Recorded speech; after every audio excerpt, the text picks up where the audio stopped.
আজকে চলে এসেছি রাজশাহীর সীমান্তবর্তী মাজারদিয়া চরে। 90 দশকের মতোই এখনও চলছে এই চর মাজারদিয়ার মানুষের জীবন। এখানে কেউ অসুস্থ হলে চিকিৎসার জন্য পাড়ি দিতে হয় উত্তাল পদ্মা পেরিয়ে রাজশাহী শহরে। নিত্য প্রয়োজনীয় জিনিসপত্রের জন্য ভরসা সেই রাজশাহী শহরই। ভালো শিক্ষা ব্যবস্থা নেই, নেই কোনো সহজ যোগাযোগ পথ। তবুও এখানকার মানুষ এভাবেই জীবন চালিয়ে যাচ্ছে। কাদামাটির এই পথে সংগ্রামটাই যেন তাদের প্রতিদিনের সঙ্গী।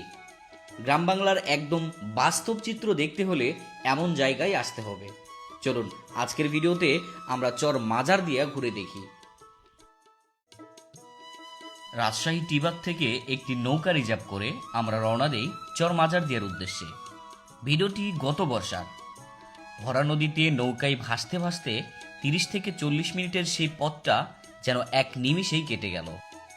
মাজারদিয়ার ঠিক কাছাকাছি আসতেই দেখা মিলল এক অদ্ভুত সুন্দর দৃশ্যের।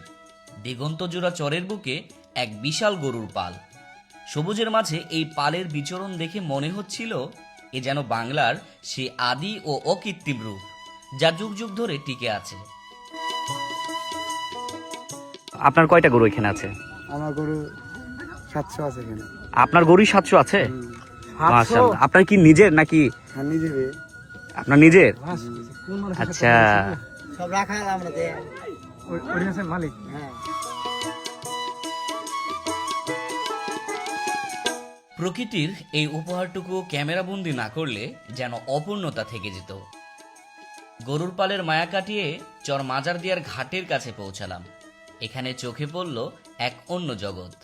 এখানকার মানুষ বড্ড পরিশ্রমী।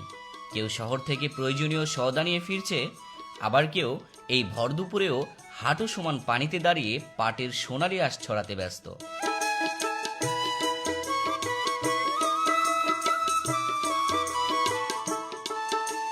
এখানে জৌলুস নাই ঠিকই, কিন্তু তাদের এই হাড়ভাঙা খাটুনির মধ্যেই মিশে আছে চরের আসল প্রাণ।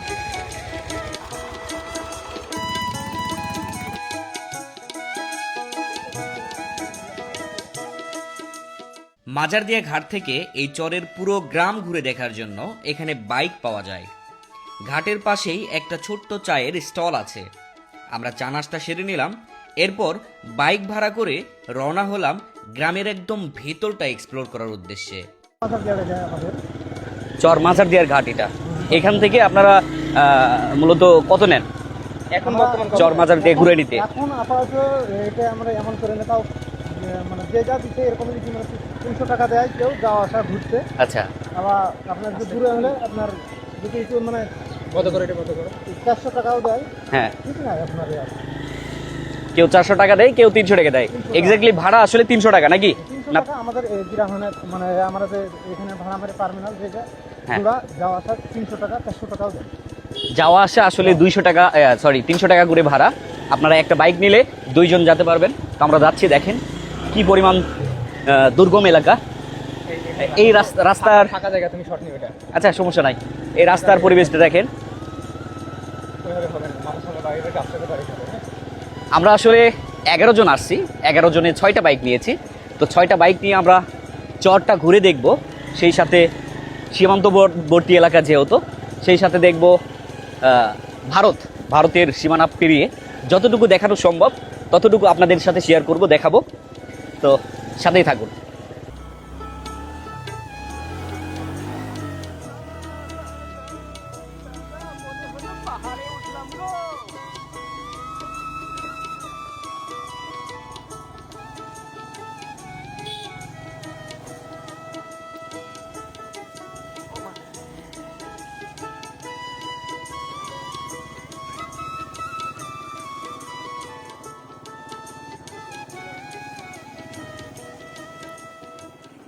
কি পরিমাণ দুর্গম রাস্তা আমরা পেরিয়ে এই চর মাজারদিয়া এক্সপ্লোর করতেছি, দেখতে পাচ্ছেন।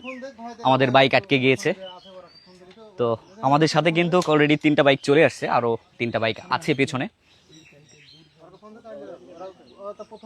আসলে চরের জীবন কতটা কষ্টের। এখানে নাই কোনো হেয়ারিং রাস্তা, নাই কোনো পাকা রাস্তা। তবে আসলে যখন শুষ্ক মৌসুমে আসবেন চরে যখন বালি থাকবে তখন আপনারা চর থেকে এই মোটর বাইকে এই পুরো মাজার দিয়া চর ঘুরে দেখাইবে, ভাড়া পড়বে 400 টাকা।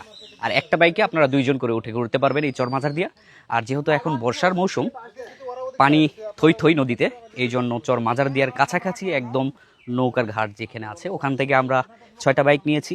তো 6টা বাইকে প্রায় ওনারা 300 টাকা করে আমাদের কাছ থেকে রাখছে এবং অনেকে 400 টাকাও দেয়। তো আপনাদের এখানে আসলে কথা বলে নেবেন কত টাকা করে তারা রাখবে, শুনে জেনে তারপরে অবশ্যই আসবেন। আমরা ঘুরতে ঘুরতে ভারত বাংলাদেশের সীমানা পিলারের কাছে চলে আসলাম। সব সময় আমার বন্ধু সামনে থাকে, দেখতে পাচ্ছেন আমরা একদম সীমান্তবর্তী এলাকায় যে মাজার দিয়া চর, এখান থেকে একদম ইন্ডিয়াতে চলে আসছি। এই পাশে ইন্ডিয়া, তবে এই পাশে মুর্শিদাবাদ এবং এই পাশে কলকাতা এবং এখান থেকে কলকাতার যে শহরটা এটা খুব কাছাকাছি। জি হ্যাঁ, এখন আমরা ভারতের মাটিতে। বড় ভাই, এই যে এই পাশে কলকাতা আর হচ্ছে কলকাতা শহরটা খুব নিকটে না? হ্যাঁ, আমাদের চরের মানুষের জীবন যাপন খুব কষ্ট ভাই। দেখলেন তো রাস্তাঘাটের পরিস্থিতি কি দেখলেন? আমরা ঘুরতে ঘুরতে চর মাজার দিয়ার স্কুল বাজারে চলে আসছি। আর দেখতে পাচ্ছেন অনেক জোরে বৃষ্টি আসছে। তো বৃষ্টি আসার কারণে আমরা কিন্তু এই মার্কেটের নিচে যে স্পেসটা আছে এখানে আমরা সবাই দাঁড়িয়ে আছি। তো আজকে তো আমার সাথে রয়েছে আমার বন্ধু ফয়সাল, হ্যাঁ, সেই সাথে ট্রাভেল উইথ ট্রেন অর্থাৎ ডক্টর তুরিন সাহেব, আর রয়েছে আমার বন্ধু সেলিম, আর আমাদের তো রাইডার ভাইরা আছেই দেখতে পাচ্ছেন। তো দেখতে পাচ্ছেন কিন্তু অনেক জোরে বৃষ্টি হচ্ছে। আর এই চর মাজার দিয়ার এই বাজারে, এই মার্কেটে এখানে সপ্তাহে 2 দিন হাট বসে থাকে, মঙ্গলবার এবং শুক্রবার। তো এখানকার পরিবেশ দেখতে পাচ্ছেন, সাদামাটা একদম পরিবেশ, যদিও বা বাজার। এই চরে ভাই, এই বড় ভাই, এই আপনাদের এই চরে কি বাজার একটাই? এটাই এই স্কুল বাজার এটাই? সপ্তাহে 2 দিন বাজার বসে না, হাট বসে? শুক্রবার আর মঙ্গলবার। হ্যাঁ, সপ্তাহে 2 দিন হাট আছে। আর আপনার জিনিস পাওয়া যায়, মুদিখানা, জামা কাপড়, স্যান্ডেল, মানে খাদ্য খাওয়ার যত যাবতীয় জিনিস সব কিছু পাওয়া যায়। মানে দোকানদাররা শহর থেকে নিয়ে এসে আপনার হচ্ছে দোকানে বিক্রি করে। চরের হচ্ছে শিক্ষক ছেলেপিলাদের ধরেন শিক্ষক নাই, মাস্টার ধরেন শহর থেকে আসে লেখাপড়া করায়। মন গেলে ধরেন এরকম বৃষ্টি হলে আসে না, বৃষ্টি না হলে ধরেন আসে। প্লাস একটা মানুষ রুগী হলে এখানে ধরেন রুগী এই চর থেকে ধরেন শহরে নিয়ে যেতে হয়, এমার্জেন্সি চর থেকে ধরেন শহরে নিয়ে যেতে হয়, ব্যবস্থা না। আগে তো, এখন তো বাইক আছে, ট্রলি আছে। আগে আপনার মানুষ হাঁটে জীবনযাপন করত। মানুষের আগে খুব জি মানুষের আগে খুব কষ্টই দুর্দিন গেলছে। এখানে ধরেন নাই হসপিটাল, নাই কিছু। একটা আপনাকে বললাম ছোট ঘর আছে, ওই ঘরটাতে ধরেন সপ্তাহে একটা ডাক্তার আসে, সপ্তাহে 2 দিন ওষুধ দেয়, চলে যায়, এটুকুই। তাছাড়া আপনার আমাদের চরের মানুষ মানে এক কথা বিশ্বাসিত আপনার রাস্তাঘাট আর হচ্ছে বিদ্যুৎ, কারেন্ট আর রাস্তাঘাট হলে আমাদের চরের মানুষ ভালো থাকবে। আকাশটা সকাল থেকেই মেঘলা ছিল আর মাজার দিয়ার চরের বুকে শেষমেশ ভারী বৃষ্টি নামল। বৃষ্টির ঝাপটা একটু কমতেই স্কুল মাঠে ছোট ছোট শিশুরা মেতে উঠল ফুটবল খেলায়।